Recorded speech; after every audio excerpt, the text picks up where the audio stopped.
just problems that have to be worked out. There's no formula for it.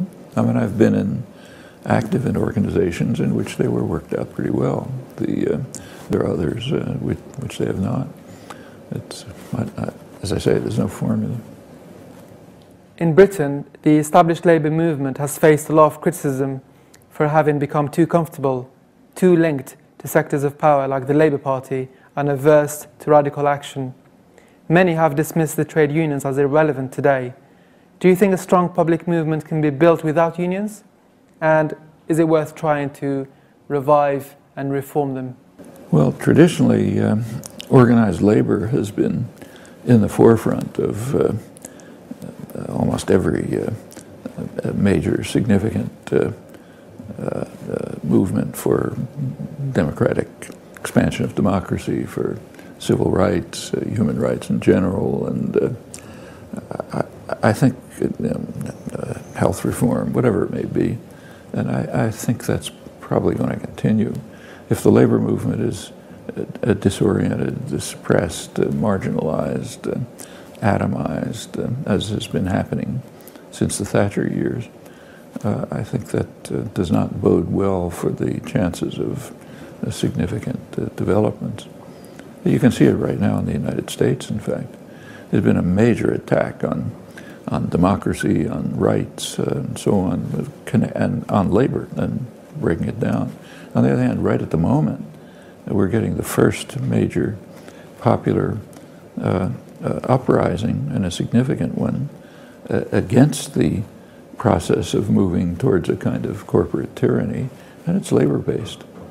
It's based on, it's a reaction to attacks on the unions, the remaining ones, to try to take away their collective bargaining rights.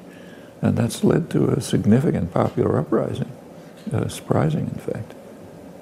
My next question is, you have mentioned Gramsci's work before, and the way you describe intellectual culture in the West is similar to his own analysis of intellectuals. Is he still worth reading today? And do you think his work offers valuable insights? I think he's worth reading. He's an important thinker. Like most commentators, I don't exclude myself, you can pretty well figure it out for yourself. I mean, he says there are things that are said well, they're suggestive, provocative, worth thinking through. But if there's anything profound, I've missed it. Since the 1940s or the 50s, you've had to take position publicly on hundreds, if not thousands of issues. Are there any that you regret or that you feel you took the wrong decisions on? Oh, yeah. Usually because I didn't do enough. So, for example, I mean, I was very heavily involved in the Indochina War, involved in resistance, facing long jail sentence and so on, but it was much too late. I mean, I didn't become seriously involved till the early 60s. At that point, the United States had already invaded South Vietnam and was practically destroying it. In the 10 years before, 1950s, the client government that the U.S. installed after it dismantled the peace agreements probably killed 60 or 70,000 people, and was so violent it instigated resistance. But during that period, there was unfortunately no protest, including me, just some talk about it, nothing more. And there are many other cases like that. There's a lot more that should be done. I want to ask you about the Middle East. On the one hand, we have Egypt and Tunisia, and on the other, we have what's going on now in Libya. What is your reading of the situation in Libya? Well, Libya is quite different from all the other countries in the region.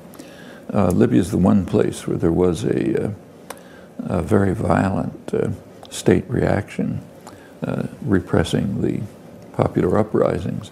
Actually, Libya is not the only place. The other place, which isn't talked about very much, is Western Sahara.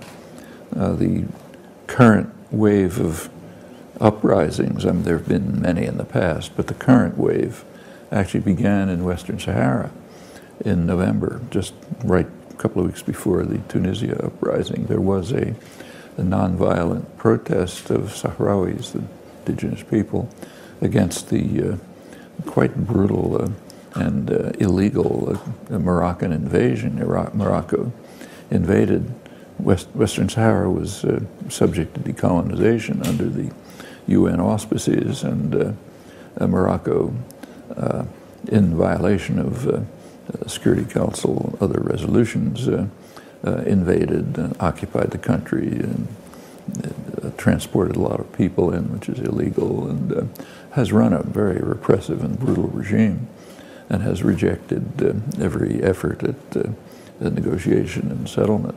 And in November that happened again. And this time the Moroccan forces came in, crushed the uprising. It was harsh enough so that it did come to the United Nations, which theoretically is responsible for what happens there. It's a supposedly UN administered territory for decolonization. There were initiatives to have at least an inquiry, but France, it's the main protector of Morocco, intervened and blocked it. So nothing happened, and it was barely reported. But Libya was, the reaction was far too extreme to avoid, and besides the West is anti-Gaddafi anyway, so it was an easy, it was easy to become outraged at what indeed was and remains outrageous, the violent repression of the uprising. So it's different than the other cases. On the other hand, if if the uprising spread to Saudi Arabia, I wouldn't be surprised to see the same thing. That's, in fact, the U.S. and its allies have already shifted their rhetorical positions. In the case of Egypt and Tunisia, they didn't like the popular uprising, overthrowing dictators that they had strongly supported, but they could sort of tolerate it as long as there was no significant regime change, and there really hasn't been. But if you get to Saudi Arabia, it's quite different. I mean, that's the jewel in the crown. That's where most of the oil is. And any serious move towards democratization there would be pretty harshly resisted by the U.S. and its allies. My final question to you, Professor Chomsky, is about Palestine.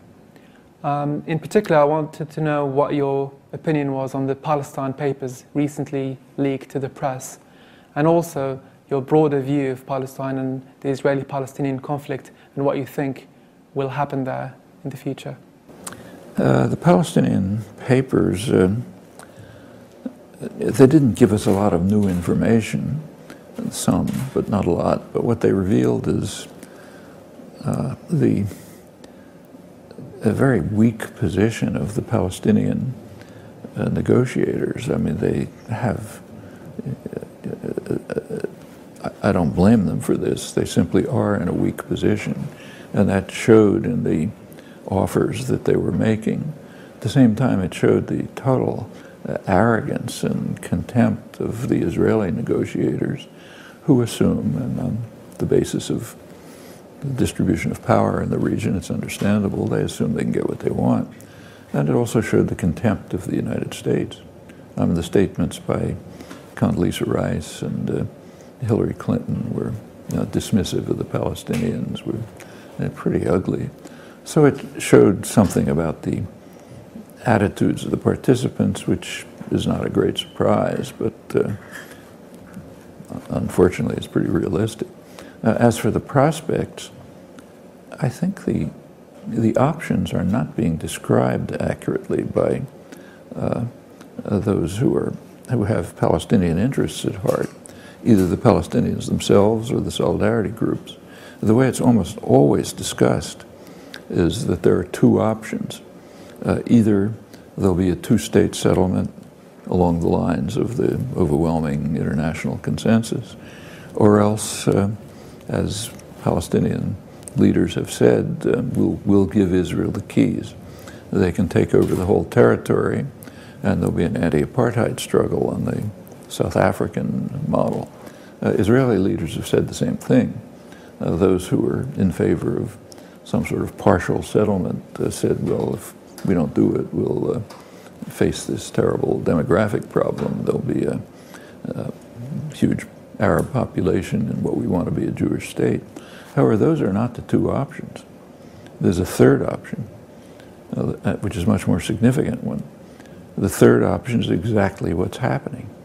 The U.S. and Israel, working together, are instituting a form of control and domination, which is neither a two-state settlement nor taking over the whole territory, which Israel doesn't want. They've created a framework. It grows out of old plans, going back to the Alon plan, took another form under the Sharon plan, and Olmert had his own version. But basically, Israel takes everything to the west of the annexation wall, it's misleadingly called separation wall. It includes arable land, control over a lot of the water resources, the pleasant suburbs of the major cities in Israel, linked to them by superhighways and so on. Take over the Jordan Valley, from which Palestinians are by now pretty much excluded, and drive salients through the country. There are several breaking up the rest into pretty much unviable cantons. That way, Israel will take over about half the territory and integrate it into Israel. They have huge infrastructure projects for Israelis and visitors only, not for local people. So you can drive quite easily from Ma'ale Adumim, halfway into the West Bank to Tel Aviv, let's say, and not even seeing an Arab. You wouldn't know there is one, maybe some man up on a hill leading a goat or something like that. But and the remaining Arab population will they may have an economically sustainable existence, and in fact, in Ramallah, the elites may live pretty well, on foreign money and so on. But theaters, concerts, sort of a Western-style life. But a neo-colonial arrangement with no prospects for any form of independent development, and the rest will drift away. And as far as Israel's concerned, that's fine. They don't want them. So there won't be a demographic problem, too many Arabs in a Jewish state, and there won't be two states. That's the ongoing option. And there isn't going to be any handing over the keys. Israel's not going to take them.